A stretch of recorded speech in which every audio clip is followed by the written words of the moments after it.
Michael, All right, man. one day after Yes. a completed FKT, Yes. how are you feeling? I feel amazing.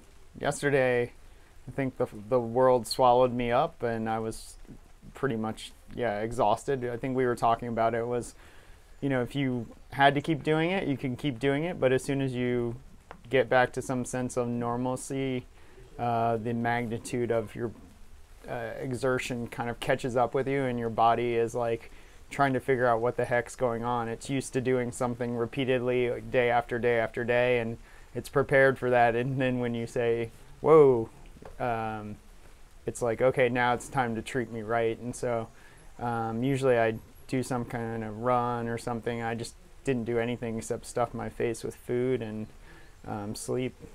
Yeah, I mean, that's just your body trying to recover, and I think it's probably going to take a good week to 2 weeks for you to feel perfect again. Yeah, exactly. And I think what you've got to do is respect that, haven't you? You've got to let your body repair itself and treat it right. I mean, as you say. Yeah, I mean, I went for a run this morning and I made it about 15 minutes and was like, okay, that's enough for today. And I'm gonna go sit on an airplane for a bunch of hours and just kind of stretch and do that kind of stuff. Yeah. It's impossible to ask the question now, what was the last 10 days like? Because I think you probably need more time to process it. And what we will do is we'll do a podcast interview in a couple of days' time when you've absorbed it more. Right. But if you can compress the 10 days into, say, a minute, what's the feelings like? I mean, you must be going through a roller coaster of emotions. It's unbelievable. I think it's a huge sense of accomplishment. I think that's one of the biggest things to take away. But I think the nicest thing for me that came out of it is the opportunity to get to be in a place and be a part of the community. And kind of engage that community and bring that community together a little more. I think that was really important to me, and that was hopefully what was going to happen with this FKT. And then to kind of shine a light on this amazing country that's Israel. I mean, there's so much diversity packed into a small, compact, double negative, but a small environment. Like you have desert, you have sea, you have snow. Like we got to see the entire length of it, and just to be a part of that was incredible. And then also the chance to kind of get to know people a little bit better, like the opportunity to kind of get to hang out with you in a greater sense, and then Zoli and the team, I think was a big takeaway for me. Yeah, I asked you last night what was one of the highlights, or maybe a couple of the highlights. Yeah. And of course, it's very, very difficult to pick out of all those hours on the trail a highlight or something really specific. Right. But you did say 2 or 3 things, and what was interesting was the desert. Yeah. And for me, I remember that amazing climb up Timna and over the top, and the Via Ferrata and the chains, and the amazing views. And I know that you really enjoyed that, and the other technical mountain with Avi when he was filming. Right. I mean, I lean towards the technical because for me it's really, really exciting. Right. It makes great photos. Right. But you agreed with me, but then you said, you know what, it was running with the people. Yeah, I mean, really. I mean, and people were asking me the same thing while we were running, and I think they thought I was just trying to be nice, and that really was, for me, the highlight was I basically got to do probably 50 group runs, and those are things that I enjoy, is like the chance to kind of connect, and it's on a really basic level, because when you're running, it strips away all the pretense. Like you don't know if the person's a millionaire or just a regular person, and no one really cares. It's like, can you keep the pace, and can you find the trail, and can you remind me to eat? Then sweet, we're doing this together, and you get to learn a little about what those people are up to, and I think what was also really cool, and I think this is something that the people here experienced, was like just strangers jumped in a car together to come and drive 2.5 hours to run for maybe 20 minutes, and then a lot of times that 20 minutes turned into 3 hours or something, and you're calling your partner saying like, hey, can I run another section or something? And I had some people run entire days with me, and then just to get to kind of learn about the culture, the buzzwords, the slang, I learned about the entire history of Judaism during the course of 125 Ks. I mean, not that I know everything, but I know what you're saying.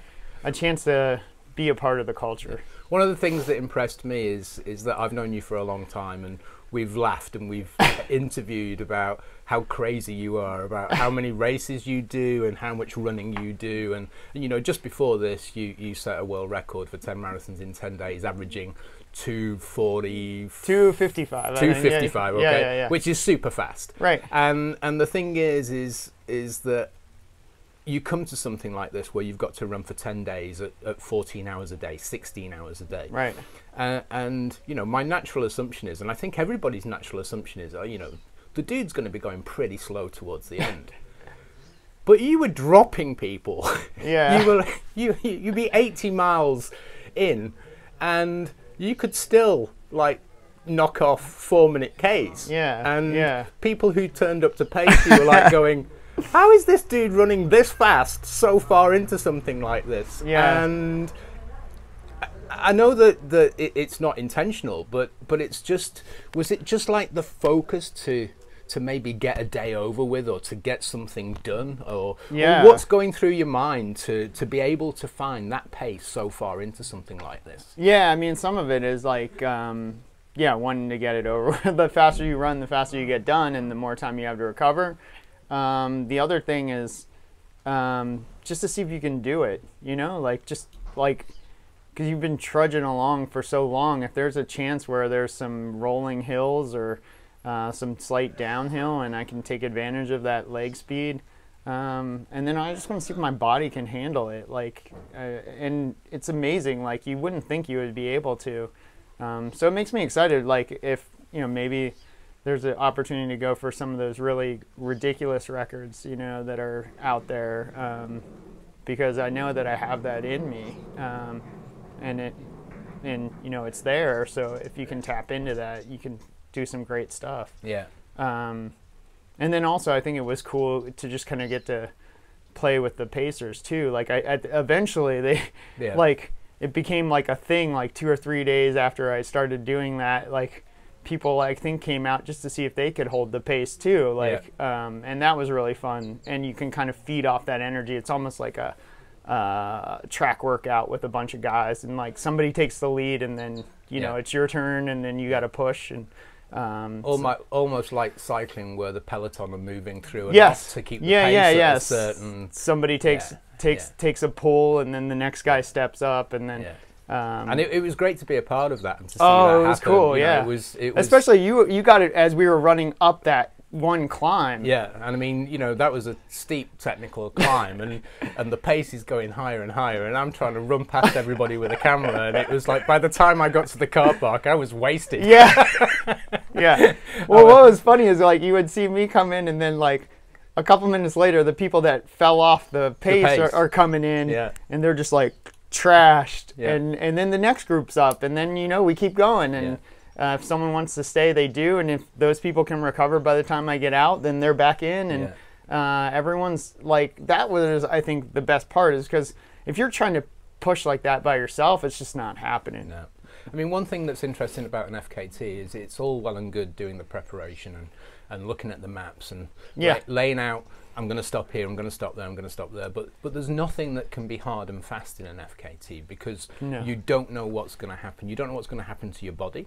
Right. We don't know what variables are going to come up on the trail. And it turned out on the 10th day that we got a proper curveball, because obviously you were moving a little bit slower than we'd anticipated, which meant that we got into the night, which meant that we couldn't go into the national park. Right.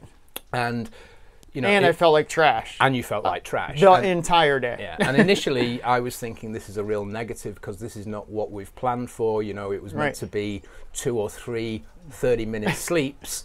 And instead, what we were doing was having to pull you off the trail and sleep for, say, 4 hours. Right, but to in respect the rules, in retrospect, it was a huge lifesaver. And sometimes that's how it works. Things that are not meant to happen for a good reason. Yeah. And it certainly, I think, worked out in our favour. And going into that last day, you knew that you were going to get the FKT.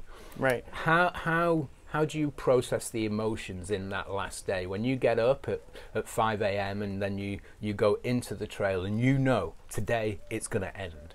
Well, I was hoping that it was going to end because I feel like the Israeli National Trail, it was a tricky trail. Like every time you thought like, oh, I've got this, like something would happen. It would be headwinds for 10 hours or it would be overgrown bushes or mud or like something we didn't expect, like, oh, this section looks like it's going to be pretty straightforward, and then it's 2 hours longer than you think it's going to be.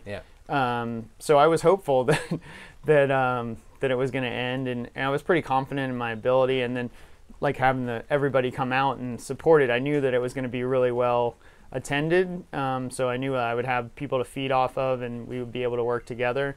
And in the morning I was just kind of when we first started, we had a really technical descent off through the national park and then down this really cool cliff face, and at the bottom we met a big group, and then I knew I had like what is it, almost like a 4,000 or 5,000 foot climb, like up. So I knew I was going to be climbing for like 4 or 5 hours, and I was like, oh, that's cool. It's just a climb. And then of course it wasn't just a climb. It was like bushwhacking and stream crossings and like incredibly technical terrain. So it was just even slower than I expected. And I was like, wow, I hope I can get it done before the 11th day. I was pretty confident. But then it kind of turned around, and I was able to make it up to the top. And when I saw the snow for the first time, because the marker is orange is the sand, blue is the sea, and then the white is the north, basically. And when I was overlooking that, I was super emotional. That was the time when everything kind of hit me, and I was just standing there like, I was still not close. I still probably had like, I don't know, 50 or 60K to go.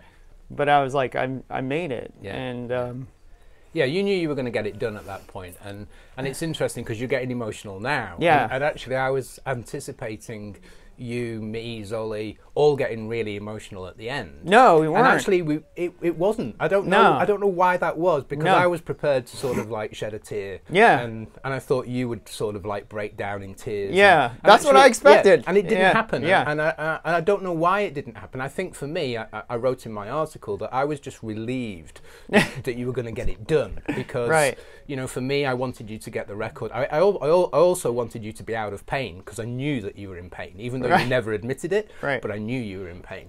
So I mean, we'll explore those depths in a couple of days. But for now, you've got a new record: 10 days, 16 hours, 37 minutes to be confirmed. We need to check all the Strava data and just make sure that the timings are exactly right. And we need to get the guys to certify it, which should be pretty straightforward. I think they have everything they need. But for me, having experienced this 10, 11 days, there's nobody coming along breaking this record for a long time. It would be tough. I saw the depths that you had to go to.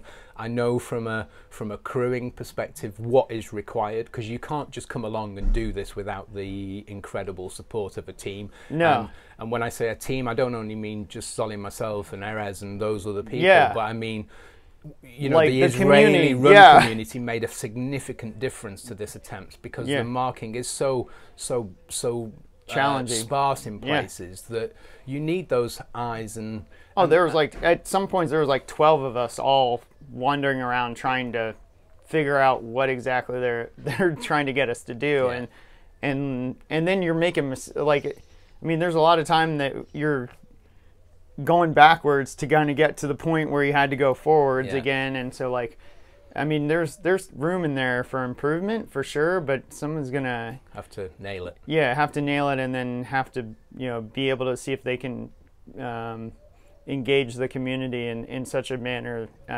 because that's what you need. You need that kind of support, or else it's gonna be tough. Yeah. So to conclude, summarize everything in one sentence if you can. I feel fulfilled, and I have a lot of gratitude for everybody that came out, supported, and allowed me to do this. Awesome. Congrats, Mike. Thanks.